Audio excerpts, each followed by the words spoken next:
Hey, what's going on, guys? This is Paul with Spheric Reptiles, and today I brought Boo with me.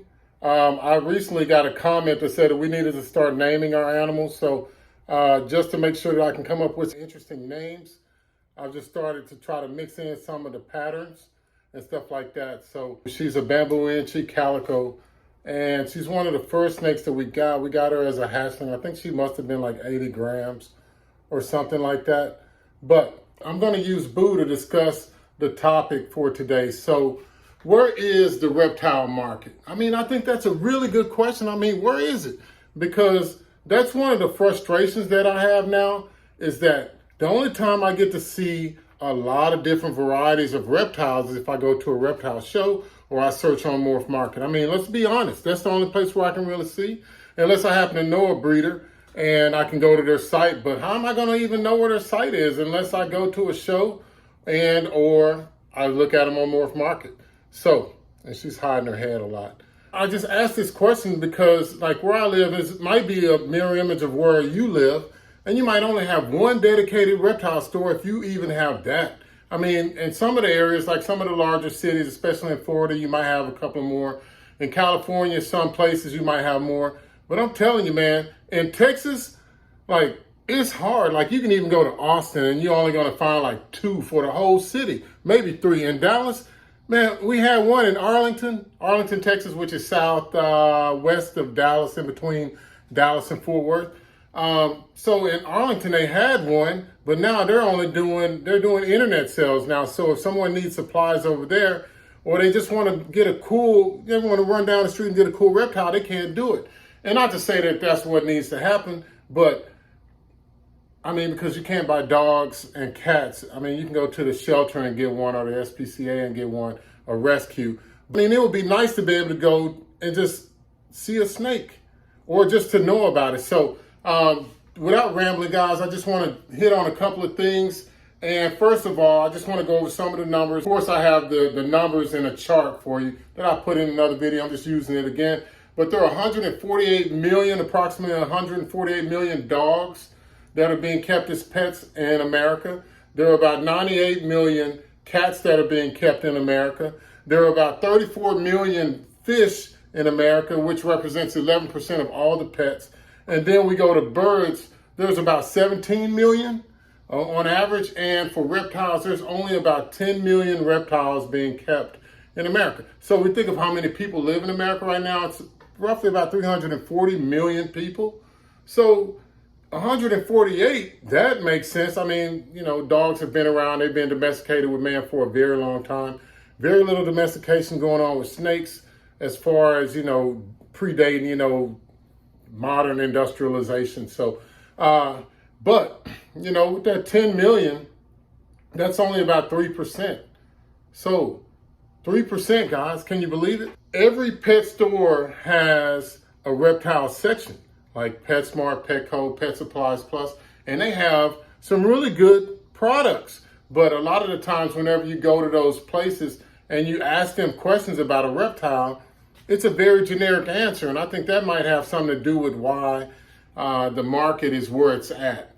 You know, so, I mean, it's nighttime, guys. So, of course, you know, all of the snakes are active and stuff like that. Where do you actually see reptiles at? So the only places that I know are going to a reptile show or looking on Morph Market, like I said before. And Morph Market is a great platform for that. And the reptile expos, there's so many different ones that are out there to where if people know about it, then they'll go. But how do they know? I mean, there's not really a lot of marketing that's going into this. So, you know, it just makes me wonder. I mean, do we really want the reptile industry to grow or don't we? I know that like right now, you know, a lot of people are talking about gas prices and inflation, and so the ball python market per se is down, so to speak. But if we look at how other industries, I mean, especially like if we look at the medical industry, which is one of the industries I worked in before, you know, there's only so much pie that you can eat. I mean, the doctors only treat so many, the hospitals only treat so many patients. But so what can we do to actually get more of the market? So assuming that there's only one big pie, so everybody in America is not going to own a reptile. Everybody in America is not going to own a pet.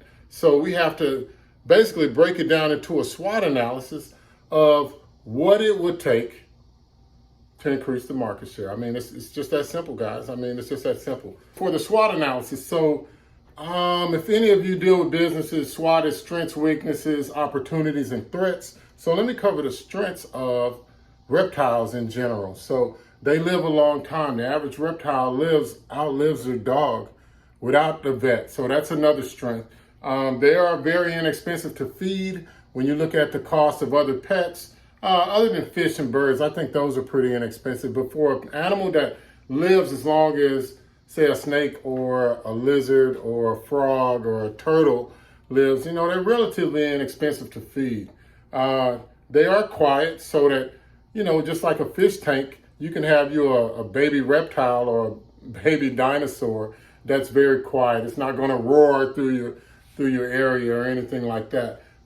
They come in a lot of pretty colors. So that's one of the things that really fascinates me about ball pythons, monitor lizards, frogs, you name it. I mean, even bearded dragons and other animals like that. They have so many different colors, and a lot of them are being even captive bred, especially if we look at the boa constrictors and the reticulated pythons and the ball pythons. And they are considered cool. So when people do see them, they consider them cool, right? I mean, because they're cool to the touch, but no, they are like cool, like they're very fascinating and it draws people in. But one of the weaknesses that are out there is the number one thing my family has had to do to get over their fears. They think that every snake is poisonous. They got a lack of knowledge, and then they think that everything that is a reptile is slimy and is out to get them.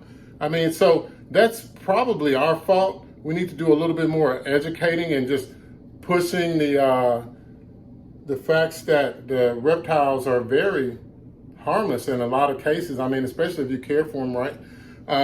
They cannot take them for a walk was another one that I got, and they just don't know about them. And the biggest thing was that they don't like the idea of feeding rats, mice, or insects or anything else to a reptile. So in dogs and cats, of course they eat meat, but their food is processed in the form of dog food. They don't have a cat food. Now, we are lucky in the fact that crested geckos and other gecko species can eat a prepared meal that's commercially produced. But the opportunities that are there, guys, because, this is strengths, weaknesses, opportunities. And the opportunity is that there's such a small market share that it wouldn't take much for the reptile hobby to grow into more pets being kept. There's room to increase the knowledge, and I don't know if people like the expos should put up billboards or something like that, but possibly a billboard would work. I'm just brainstorming, guys. I'm just trying to come up with different ideas as to how people can share in the love of these fascinating animals and keeping them as pets. And again, the reptile shows are already in the cities. But lastly, the threats are that there's legislation that's out there to kind of keep us from either receiving them back in, like the CITES Act, like that's something, the Lacey Act. And there's also some rumors of legislation that would try to keep us from transferring them across state lines, which is the main reason why we should all support USARK. So USARK, if you don't know, which I'm pretty sure that you do if you're watching this channel, they actually go out and support the keeping of reptiles.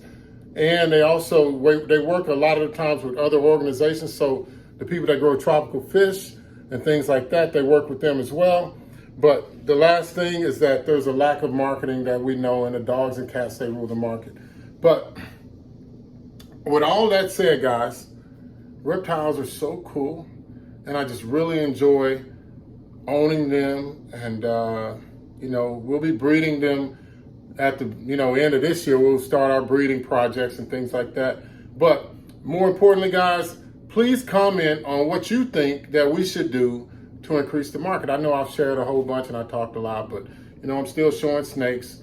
That's my main thing because that's why I got into this all to begin with. So, hey guys, I hope you have a good rest of your day, and please like and subscribe, and I'll talk to you later.